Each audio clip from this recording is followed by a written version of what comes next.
পাহাড়ি গ্রাম, ভাঙা কুড়ে ঘর, ভেজা কাপড় শুকাচ্ছেন এক নারী, কাঁদছে শিশু। এক রাতেই বদলে গেছে জীবন। কেউ হারিয়েছে পরিবার, কেউ মাথা গোঁজার ঠাঁই। চারিদিকে হাহাকার আর আর্তনাদ।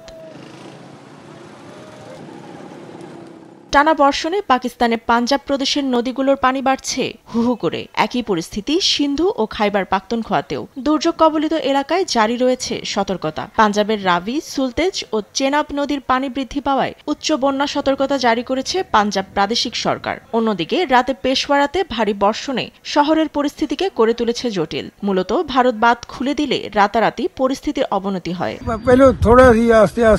শুরুতেই সামান্য পানি ছিল, সময়ের ব্যবধানে তা বাড়ছে। আমাদের ঘরবাড়ি ডুবে গেছে, আবাদি জমি তলিয়ে যাওয়ায় আমরা ক্ষতিগ্রস্ত। প্রতি বছরই বন্যার ভয়ে থাকতে হয় আমাদের। এ নিয়ে দীর্ঘমেয়াদী সমাধান দরকার।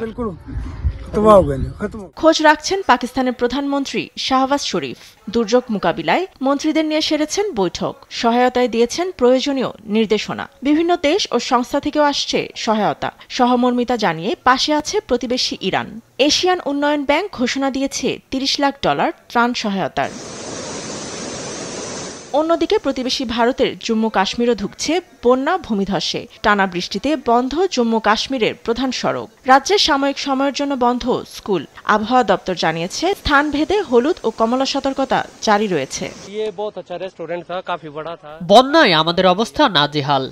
ঘরবাড়ি সব তলিয়ে গেছে, ডুবে গেছে রাস্তাঘাট, অনেক গৃহপালিত পশু পাখি মারা গেছে। আমরা খুবই দুর্বিষহ জীবন কাটাচ্ছি। পিছু ছাড়ছে না মেঘ বিস্ফোরণ। জম্মু কাশ্মীরের রামবান জেলায় মেঘ বিস্ফোরণ, আকস্মিক বন্যা ও ভূমিধসে মারা গেছেন আরও কয়েকজন। নিউজ ডেস্ক, দেশ টিভি।